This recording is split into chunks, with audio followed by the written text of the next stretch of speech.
நான் என் ஆராய்ச்சிக்கு எடுத்த தலைப்பு தினசரி வாழ்க்கைக்கு ஆசாரக்கோவை. ஆசாரக்கோவை என்பது சங்கமறிவை காலத்தில் எழுதப்பட்டிய ஒரு 11 கீழ்கணக்கு நூல். ஆனால் பலர் நினைத்துக் கொண்டு வருகிறார்கள் யோகாசனம் சீனர்களால் கண்டுபிடிக்கப்பட்ட ஒரு பயிற்சி என்று. ஆனால் இது எமது இந்தியாவில் தமிழ்நாட்டில் தோன்றிய ஒரு பயிற்சியாகும். இதனால் நான் தமிழை ஒரு HSC பாடமாக எடுப்பதனால் பல நன்மைகளை பெற முடியும் என்று நினைக்கிறேன். இதனால் நான் தமிழை ஒரு பாடமாக எடுக்கும் வாய்ப்பு கிடைத்தால் கட்டாயம் எடுக்க வேண்டும் என்று நான் செய்து. மேலும் வாய்மொழி தொடர்பாடலுக்கு வீட்டில் தமிழ் பேசுவதோடு பேச்சு வழக்கில் பேசாமல் இலக்கணம் தரம் வாய்ந்த சொற்களை பயன்படுத்தி நாமே பேச பழக வேண்டும். வருடத்தில் பல மாதங்களுக்கு நான் எனது வாய்மொழி பரீட்சைக்கே நேரத்தை செலவழித்தேன். எனவே மற்ற 3 பாகங்களை கடைசி நேரத்தில் செய்வது கொஞ்சம் கடினமாக இருந்தது. எனவே 4 பாகங்களுக்கும் ஃபோர்புஷ் தமிழ் கல்வி நிலையத்தை பற்றி பேச போகிறோம். நிச்சயமாக உங்களது ஒரு கல்வி நிலையம் என்றாலும் கூட அது ஒரு கல்வியை கற்றுத்தந்த ஆலயம் என்றுதான் நாங்கள் வழக்கமாக பார்ப்பதுண்டு. சென்னையின் உச்சப்பருவர்களை எப்போதும் பெற்றுக்கொண்டு வருகிற ஒரு கல்வி நிலையம் என்பதையும் நாங்கள் சொல்லிக்கொண்டே எப்படி அந்த டிரான்சிஷன் படித்துக் கொண்டிருக்கிறோம், இப்போது பரீட்சைக்கு போக போறோம் என்ற தயார் நிலையும் ஆசிரியர்கள் உங்களை எப்படி தயார் செய்து அனுப்பினார்கள் என்பதையும் நாங்கள் கேட்க வேண்டியிருக்கிறது. நீங்கள் சொல்லுங்கள், நான் HSC எடுக்க போகிறேன் என்ற போது அந்த முடிவை நீங்கள் எடுத்து ஒரு ஆசிரியரிடம் சொல்கிற போது நீங்கள் ஒரு HSC எடுக்க வேண்டிய குழந்தை தான், ஒரு மாணவி தான் என்று அந்த ஆசிரியர் சொல்லி, அல்லது நீங்கள் தாங்கினாலும் இல்லை, உங்களுக்கு அந்த வல்லமையும் அதற்கான ஒரு தயார் செய்வதற்கான ஒரு பின்னணியும் இருக்கிறது. ஆகவே நீங்கள் நிச்சயமாக இந்த தேர்வை எடுக்க வேண்டும். நீங்களாக எடுத்த முடிவா அல்லது ஆலோசனை யாரிடமாவது கேட்டீர்களா? தமிழை ஒரு பாடமாக எடுக்க வேண்டும் என்று நான் நிச்சயம் செய்த பிறகு பலரிடம் நான் ஆலோசனை கேட்டிருந்தேன். அதாவது முன்பு தமிழை ஒரு பாடமாக எடுத்து அதில் சித்திகள் பெற்ற மாணவர்கள் மற்றும் எனக்கு தமிழை சொல்லிக் கொடுக்கும் ஆசிரியர்கள், அவர்கள் அனைவரிடமும் கேட்டிருந்தேன். மாணவர்கள் அவர்களின் அனுபவத்தை எனக்கு கூறியிருந்தார்கள். ஆசிரியர்கள் பலர் நன்றாக ஊக்குவித்தார்கள். அதாவது இது உனக்கு சரியாக வருகிறது, இதை நீ இன்னும் மேம்படுத்த வேண்டும் என்ற பல பின்னூட்டல்களை கொடுத்து எவ்வாறு ஒரு மாணவருக்கு தன்மேல் தன்னம்பிக்கை கொடுக்க முடியும் என்பதை அவர்கள் பார்த்து எங்களுக்கு ஒரு பாகத்திலும் பின்னணிகள் கொடுத்து எங்களை தன்னம்பிக்கை அடைய வைத்தார்கள். சரி, இந்த விடயத்தில் நீங்கள் சொல்லுங்கள் யாழினியன், இந்த HSC என்கிற அந்த தீர்மானம் உங்கள் தீர்மானம், உங்கள் குடும்பத்தின் தீர்மானம், ஆசிரியர்கள் உங்களுக்கு நீங்க எடுக்க வேண்டிய ஒருவர், எப்படி உங்கள் தீர்மானம் எடுக்கப்பட்டது? நான் ஆண்டு 11 படிக்கும் பொழுதுதான் நான் தீர்மானித்திருந்தேன். ஏனென்றால் என்னுடைய அண்ணா தமிழை ஒரு HSC பாடமாக எடுத்திருந்தார். இதனால் அவருக்கோ முன்பே அனுபவம் இருந்ததனால் நான் அவரிடம் பல விடயங்களை கற்றுக்கொண்டிருந்தேன். அது மட்டுமின்றி என்னுடைய ஆண்டு 11 ஆசிரியரும் எப்படி தமிழை படிக்க வேண்டும் என்று உங்களுக்கு சரியாக திட்டங்கள் எல்லாத்தையும் கூறியிருந்தார். இதனால் நான் அதையும் கேட்டு என்னுடைய அண்ணாவையும் கேட்டு பெற்றோர்களையும் கேட்ட பின்னர் நான் தமிழை ஒரு HSC பாடமாக எடுக்க முடியும் என்று நினைத்தேன். அதன் பின்னர் ஆண்டு 12 படிக்கும் பொழுது என்னுடைய ஆண்டு 12 ஆசிரியர்களும் பல உதவிகள் செய்ததனால் நான் தமிழை கட்டாயம் என்னுடைய HSC புள்ளிகளுக்கு சேர்க்கலாம் என்று நினைத்தேன். இதனால் நான் அவர்கள் கூறிய ஆறுதலினாலும் அவர்கள் கொடுத்த நல்ல சொற்களாலும் நான் தமிழை ஒரு HSC பாடமாக எடுக்கலாம் என்று நினைத்து எழுதினேன். இப்போது நாங்கள் கவினிடம் போக வேண்டும். நீங்கள் இந்த HSC என்று சொல்லப்படுகிற இந்த உயர்தர தேர்வு வருகிற போது ஒரு ஆய்வு சார்ந்த ஒரு தலைப்பை எடுத்து அது சம்பந்தமான ஒரு பின்னூட்டங்களை ஒரு ஆய்வு என்றே சொல்லலாம், ஒரு ஆய்வு செய்து இது சம்பந்தமாக ஆசிரியர்களோடும் மற்றும் தெரிந்தவர்களோடும் இது சம்பந்தமான துறை சார்ந்தவர்களோடும் பேசி அதற்கான ஒரு தீர்மானத்தை எடுத்து எப்படி நான் இதை செய்து முடிக்க போறேன் என்று போயிருப்பீர்கள். இந்த உயர்தரத்துக்கான உங்கள் தலைப்பு என்ன? அந்த தலைப்பை நீங்கள் ஏன் தெரிவு செய்தீர்கள்? அதனூடாக போகிற போது உங்கள் அனுபவங்கள் எப்படி இருந்தன என்பதை சொல்லியிருக்கலாம். நான் என் ஆராய்ச்சிக்கு எடுத்த தலைப்பு தினசரி வாழ்க்கைக்கு ஆசாரக்கோவை. ஆசாரக்கோவை என்பது சங்கமறிவை காலத்தில் எழுதப்பட்டிய ஒரு 11 கீழ்கணக்கு நூல். திருக்குறள் போன்றே பல ஒழுக்கம் சார்ந்த கருத்துக்களை முன்வைக்கின்ற நூல் இது. நான் ஆராய்ச்சி செய்யலாம் எனும் பொழுது என் உறவினர்களுடன் பேசிக் கொண்டிருந்தேன். அவர்கள் தான் தமிழ்நாட்டில் உள்ள ஒரு 6ஆம் வகுப்பு தமிழ் பாட புத்தகத்தில் ஆசாரக்கோவை என்ற ஒரு நூல் இருக்கிறது, கேள்விப்பட்டிருக்கிறா, ஏதோ பார் என்று கொடுத்தார்கள். அதை படிக்கும் பொழுது எனக்கு திருக்குறள் போன்று அல்லாமல் புதுமையாக தெரிந்தது, அதுக்கு ஒரு தனித்துவம் இருந்தது போன்று எனக்கு உணர்ந்தேன். எனவே நான் சரி ஆசாரக்கோவையை ஒரு தலைப்பாக எடுத்துக்கொள்ளலாம் என்று நான் ஆராய்ச்சி செய்ய தொடங்கினேன். ஆனால் உடனடியாக பல சவால்களை நான் மேற்கொண்டேன். முதலில் ஆசாரக்கோவை திருக்குறள் போன்று பிரபலம் அடையாத நூல். எனவே நான் ஆசாரக்கோவை பற்றிய பொருத்தமான தகவல்களை திரட்டுவதற்கு மிகவும் சிரமப்பட்டேன். ஆனால் அது சரியான புத்தகங்களை வாங்கிய பிறகு சில ஆராய்ச்சி கட்டுரைகளையும் படித்த பிறகு எனக்கு ஆராய்ச்சி இலகுவாகிவிட்டது என்று நான் கருதுவேன். ஒரு பொதுவாகவே ஒரு நாங்கள் சராசரியான மாணவர்கள் போய் பல்கலைக்கழகம் போய் ஒரு பட்டம் பெற்ற பின்னர் சிலர் இந்த முதுகலை மற்றும் அதுக்கு மேலே போய் முனைவர் பட்டங்களுக்காக படிப்பார்கள். அங்கே நிறைய ஆராய்ச்சிகளை செய்ய வேண்டியிருக்கும். ஒரு தலைப்பை எடுத்து அது சம்பந்தமான ஆராய்ச்சிகளை செய்வார்கள். அங்கே நிறைய விடயங்கள் ஆங்கிலத்தில் இருக்கும். அதை வச்சு செய்து கொண்டு போகலாம். அதை விட கைடு என்று சொல்லப்படுகிற இல்ல அட்வைசர் என்று சொல்லப்படுகிற ஒரு ஆராய்ச்சி துணைவர் இருப்பார். அவர் உங்களை வழிநடத்தி கொண்டு போவார். ஆராய்ச்சி என்று சொல்லுகிற போது உங்கள் மனதில் தோன்றிய உணர்வு என்ன? ஆராய்ச்சி என்கிற போது ஒரு புதிதாக 10ஆம் வகுப்பில் இருக்கிற ஒரு மாணவர் இந்த அண்ணன் ஆராய்ச்சி என்று சொல்கிறாரே, ஆராய்ச்சி என்றால் என்ன? சொல்லுங்கள் கவின். ஆராய்ச்சி என்பதன் மூலம் நீங்கள் சொல்ல வருவது என்ன? தேடல். ஆராய்ச்சி என்னும்போது ஒரு தலைப்பை எடுத்துக்கொண்டு நாம் அதை சார்ந்து சில கேள்விகளை வைத்துக்கொள்வோம். அந்த கேள்விகளுக்கு நாம் விடை தேடுவதுதான் ஆராய்ச்சி என்பது என் கருத்து. சுருக்கமா சொல்லி இருக்கிறீர்கள். இதையே உங்களை கேட்கும் ஒருவருக்கு ஆராய்ச்சி என்றால் எப்படி செய்வீர்கள்? ஒரு தலைப்பு இருக்கிறது. ஆசாரக்கோவையை பற்றி அவர் சொன்னார். நீங்கள் உங்கள் தலைப்பு என்ன? நீங்கள் அந்த தலைப்பை எடுத்ததற்கான நோக்கம் என்ன? ஆராய்ச்சி என்ற போது முதல் ஒரு ஆசிரியை உங்களிடம் வந்து ஆசிரியர் அல்லது ஆசிரியர் வந்து ஒரு ஆராய்ச்சி செய்ய வேண்டும் ஒரு தலைப்பில் எடுக்கிற போது ஒரு மலைப்பு வந்திருக்கும். ஆராய்ச்சி என்றால் என்ன என்று. இப்போது எல்லாரோட கையிலும் தேடுதலுக்கான விடயங்கள் எல்லாம் ஃபிங்கர் டிப்ஸ் என்று சொல்லப்படுகிற விரல் நுனியில் இருப்பதால் கண்டுபிடிப்பதற்கான வாசிப்பதற்கான வசதி இருக்கிறது. ஆனால் அதை உரிய முறையில் பகுத்து புரிந்து எடுத்து சொல்லுங்கள். அதாவது முதலில் நான் தேர்ந்தெடுத்த தலைப்பு யோகாசனமும் தியானமும். இதை தேர்ந்தெடுத்ததற்கான முக்கிய காரணம் என்னவென்றால், இக்காலத்தில் பல மேற்கத்திய நாடுகளில் யோகாசனம் மிக பிரபலம் அடைந்துள்ளது மற்றும் பலர் இதை தனது நல்வாழ்வுக்காக பயின்று கொண்டு வருகிறார்கள். யோகாசனம் என்றால் என்ன மற்றும் அதன் நன்மைகள் என்ன என்பதை அறிந்து கொள்ளவே நான் இத்தலைப்பை எடுத்தேன். மற்றும் இதை ஆராயும் பொழுது யோகாசனமும் தியானமும் பின்னி பிணைந்தவர்கள் என்று நான் கற்றுக்கொண்டேன்.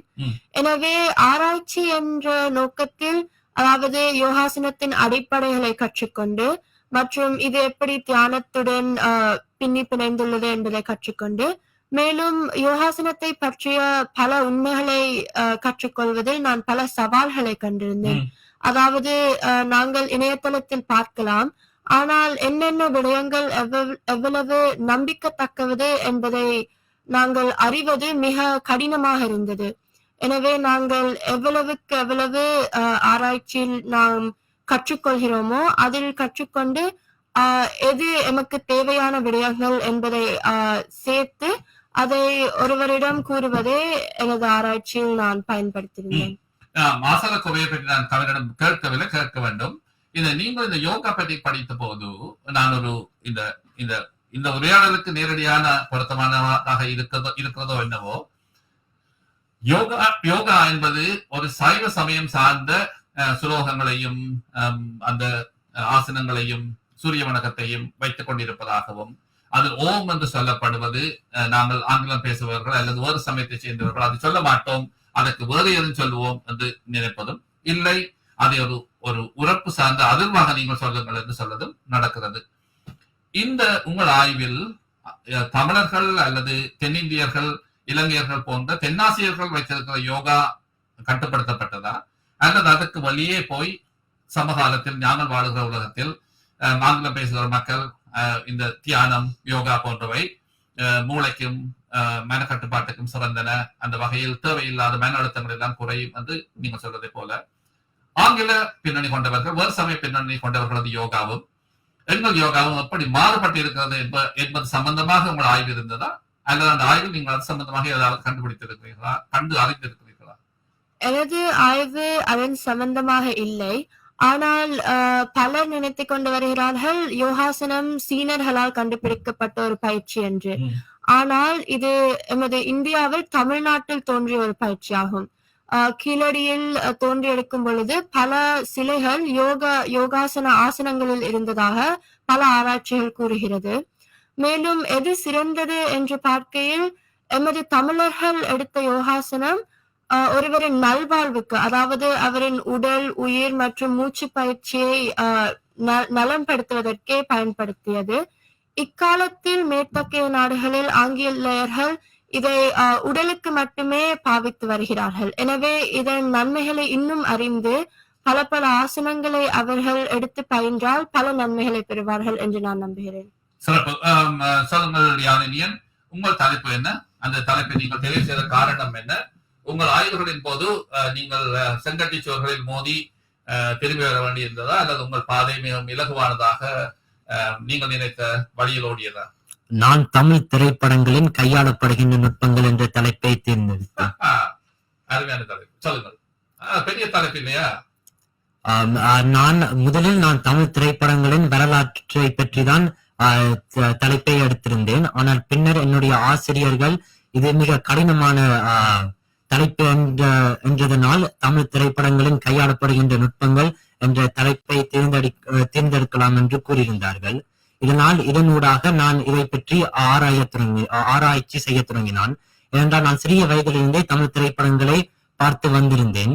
அதை பார்ப்பதனால் எனக்கு தமிழ் திரைப்படங்களில் இருக்கின்ற தொழில்நுட்பத்தை பார்க்க மிகவும் அழகாகவும் புதுமையாக இருப்பதை என்னால் உணர்ந்து கொள்ள முடிந்தது.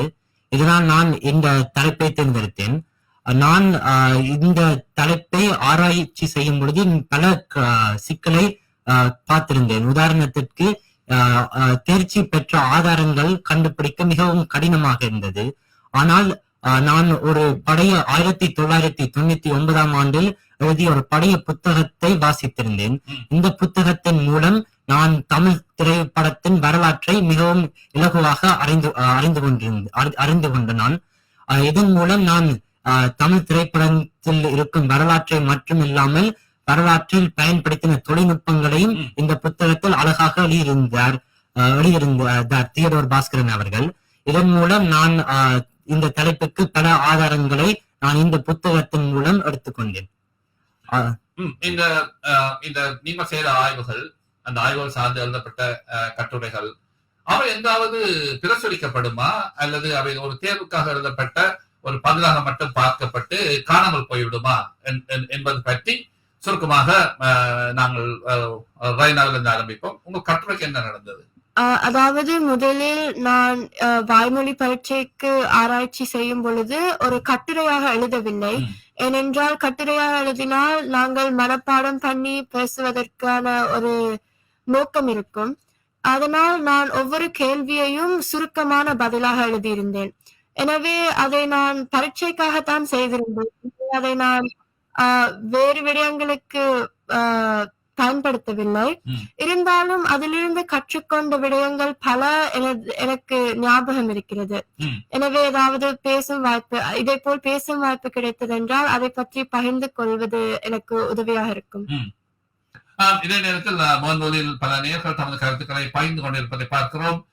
அந்த எல்லா கருத்துக்களையும் வாசிக்க முடியாத முறை பேச வேண்டியிருப்பதால் இருந்தாலும் சுருக்கமாக சொல்லுகிற போது அனைவருக்கும் தமிழ் வணக்கம் என்று சொல்லியிருக்கும் ஒரு நேர் இதை தமிழில் முகநூலினூடாக சொல்ல மகிழ்ச்சி அடைகிறேன். குறிப்பாக எமது அடுத்த சந்ததி தமிழை எடுத்துச் செல்லும் என்பதற்கு இவர்களது முயற்சிகள் எடுத்துக்காட்டு.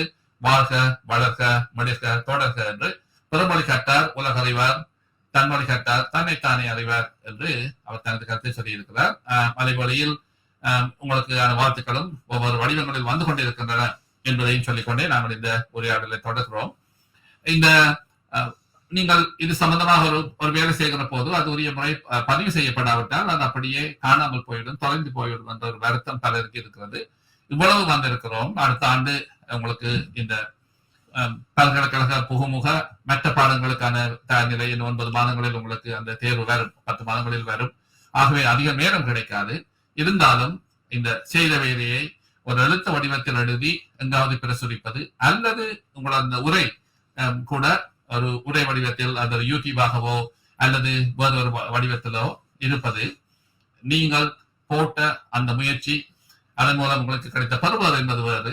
அந்த வகையில் அது பலருக்கு பயன்படுவதாக இருக்கும் என்ற ஒரு கருத்து எனக்கு இருக்கிறது. நீங்கள் உங்கள் ஆசிரியர்களுடன் பேசி அதை ஏதோ ஒரு விதத்தில் பதிவு செய்வது நல்லது என்பதையும் நான் சொல்ல விரும்புகிறேன் என்பதையும் சொல்லிக்கொண்டே, இப்போது நாங்கள் போக வேண்டிய அடுத்த கட்டம், நீங்கள் ஆய்வுகளை செய்தீர்கள், சிறந்த பருவங்கள் வாங்கினீர்கள், நீங்கள் அதை சிலருக்கு அது பயன்படும். உங்கள் மொத்தமான இந்த பல்கலைக்கழக புகுமுக அனுமதி சம்பந்தமான புள்ளிகள் ஏற்றாண்டு சொல்லப்படுகிற அந்த புள்ளிகள் வருகிற போது சிலருக்கு அதனால் அதிகம் பெறுமதி இருக்காது. நீங்கள் மற்ற பாடங்களை சிறப்பாக செய்தால் இந்த பாடத்தின் பயன் குறைவு.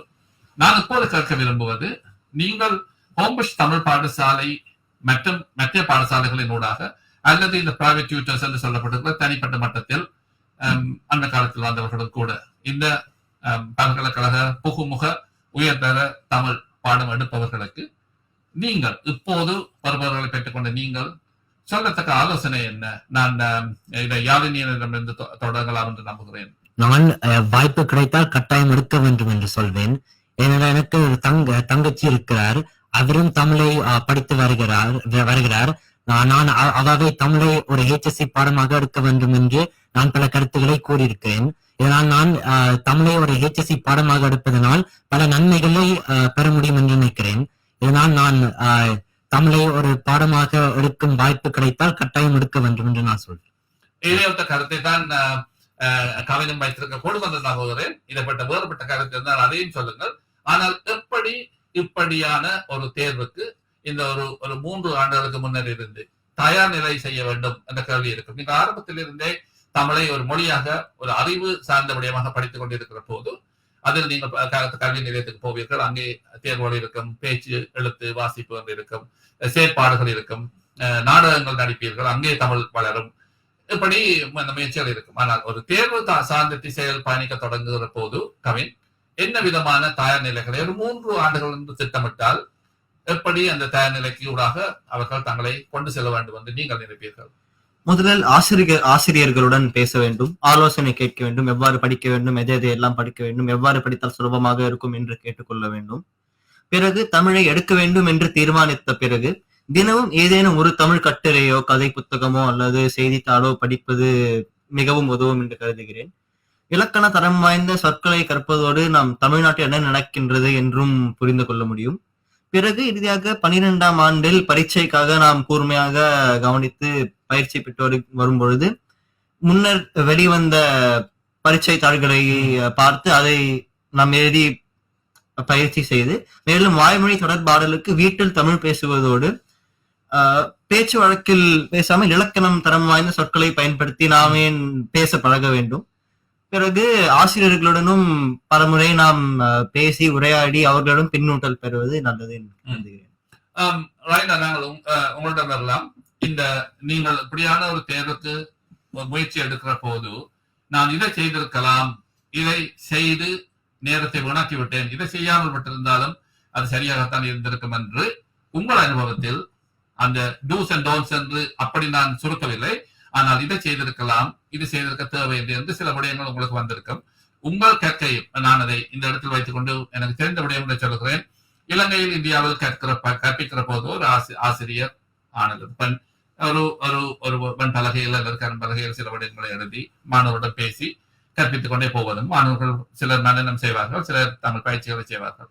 ஆனால் இங்கே வந்த பின்னர் அந்த வாக் என்று சொல்லப்படுகிற அந்த 4 கற்றல் கற்பித்தல் முறைகளை பற்றி சொன்னார்கள். விஷுவல் என்று சொல்லப்படுகிற பார்வையினூடாக கற்றல், ஓரல் என்று சொல்லப்படுகிற இந்த கேட்பதனூடாக கற்றல், ரீடிங் அண்ட் ரைட்டிங் என்று சொல்லப்படுகிற அதன் எழுதி வாசிக்கிறது மூலம் கற்றல், கினெஸ்தெட்டிக் அல்லது கனெஸ்தெட்டிக் என்று சொல்லப்படுகிற செய்து பார்ப்பதன் மூலம் கற்றல் என்று 4 விதமான கற்றல் முறைகள் இருக்கின்றன. ஆகவே உங்கள் கற்றல் முறையும் இந்த கேட்டுவிட்டு ரைனாவை போலவே நானும் செய்ய போகிறேன் என்று நினைக்கிற ஒரு மாணவர் மாணவிக்கு அது பொருந்தும் என்பது இல்லை. இருந்தாலும் உங்களை போன்ற ஒரு கற்றல் முறை கொண்ட மாணவருக்கு அல்லது மாணவிக்கு இது பொருந்தும்.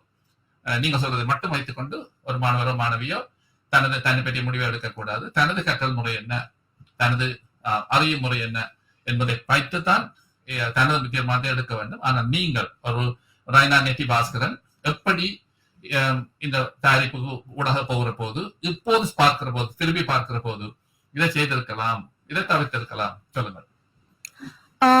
செய்திருக்கலாம் என்ற விடயங்கள் என்னவென்றால், பலரிடம் அவர்களின் ஆலோசனை கேளுங்கள். எவ்வளவு ஆட்களிடம் பேசுகிறீர்களோ அவ்வளவு புதுவிதமான அனுபவங்களை நீங்கள் கேட்டு அதிலிருந்து நீங்கள் கற்றுக்கொள்ளலாம். மற்றும் இப்பரீட்சையில் 4 பாகங்கள் இருப்பதை மறக்க வேண்டாம். ஏனால் நான் அதைத்தான் செய்தேன். ஒரு வருடத்தில் பல மாதங்களுக்கு நான் எனது வாய்மொழி பரீட்சைக்கே நேரத்தை செலவழித்தேன். எனவே மற்ற 3 பாகங்களை கடைசி நேரத்தில் செய்வது கொஞ்சம் கடினமாக இருந்தது. எனவே 4 பாகங்களுக்கும் முக்கியத்தை அளித்து 4 பாகங்களையும் வருடத்தின் தொடர்பில் இருந்தே படித்துக் கொண்டு வர வேண்டும். மேலும் நான் ஒரு விஷுவல் லேர்னர். எனவே நான் பல எனது ஆராய்ச்சிக்கு ஒரு மைண்ட் மேப்பை தீட்டி அதிலிருந்து எனது விடயங்களை கற்றுக்கொண்டேன். மேலும் பாஸ் பேப்பர் செய்யும் பொழுது அதில் இருக்கும் தவறுகளை ஒவ்வொன்றாக நான் செய்த தவறுகளை எடுத்து அதை மறுபடியும் செய்து ஒரு கேள்வியை எப்படி நாங்கள் புரிந்து கொண்டு பதிலளிக்க வேண்டும் என்பதை கற்றுக்கொண்டேன். எனவே அதுதான் எனது கருத்து.